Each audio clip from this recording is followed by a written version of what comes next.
और मेरे दोस्तों, कैसे हैं आप सभी? अभिनंदन, अभिवादन आपका मेरे यूट्यूब चैनल हिंदी निकेतन में। और आज हम करने जा रहे हैं कक्षा 9 हिंदी, नई एनसीईआरटी जो गंगा है जिसका नाम, उसका काव्य खंड सूर्यकांत त्रिपाठी निराला की कविता भारती जय विजय करे। ठीक है, भारती यहाँ भारत माता के लिए कहा गया है, देवी माना गया है उनको। और जय जो है, जय का मतलब जय विजय करें, कि नाम हो उनका, जय जयकार हो और वह विजय करें, वे जीतें। ठीक है, कविता का सार, केंद्रीय भाव और शब्दार्थ आपको देने जा रही हूँ। और फिर इसके बाद में जो वीडियो है उसमें आपको व्याख्या, भावार्थ और इसका विशेष इत्यादि, अलंकार इत्यादि हम उसमें विचार विमर्श करेंगे।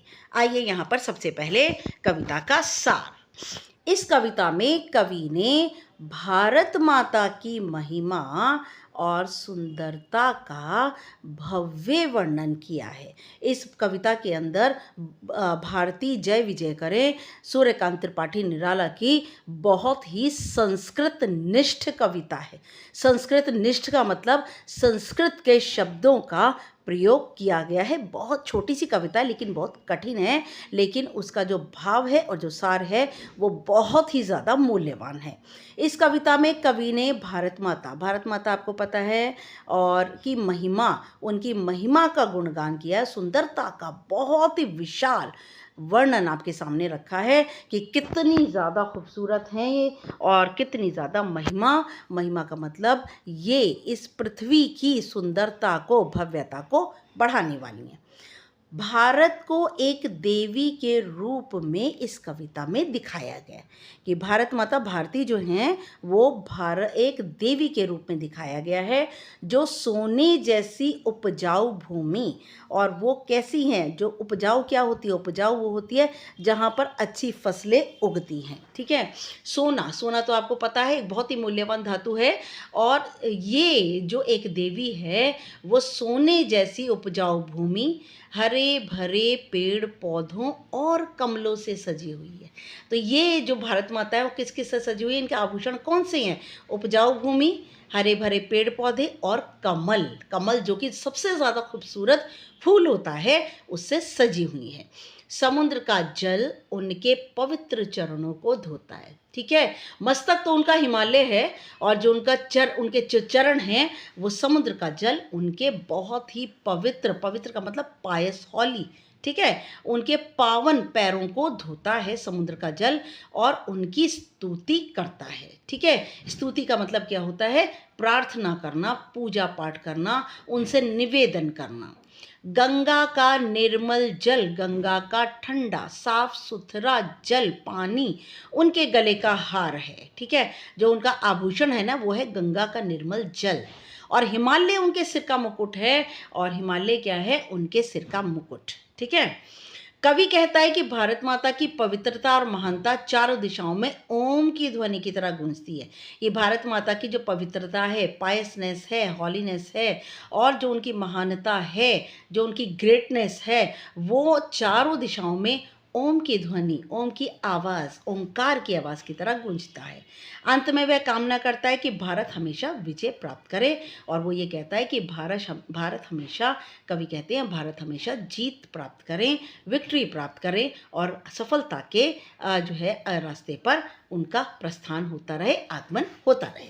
आइए इसमें केंद्रीय भाव पर आ जाते हैं। इस कविता का मुख्य भाव जो है वो देशभक्ति और भारत की महानता का गुणगान है।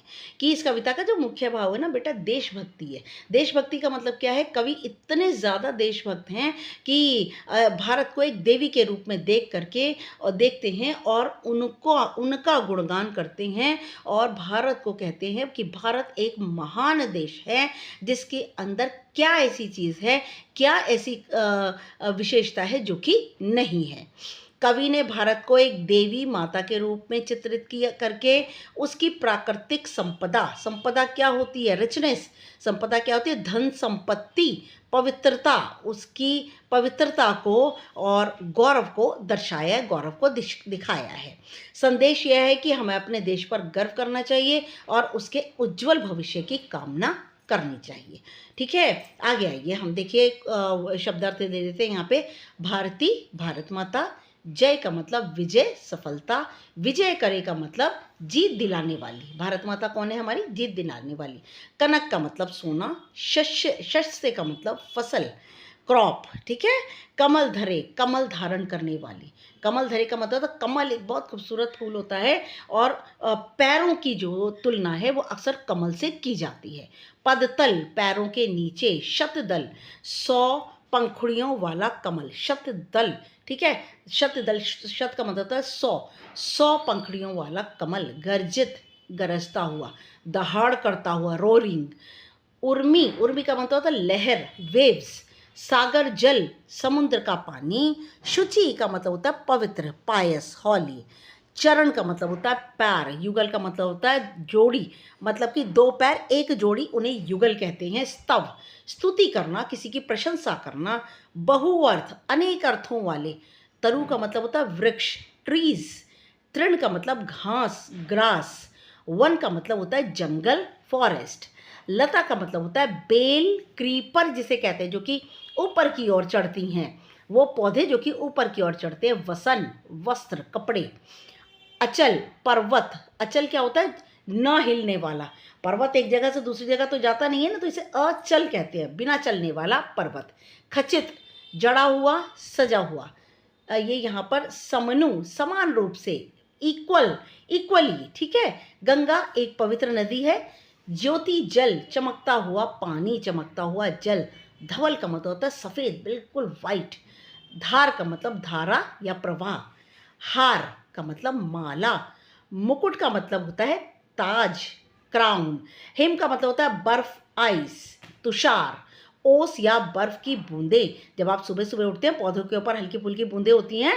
प्रणव का मतलब ओम, ठीक है।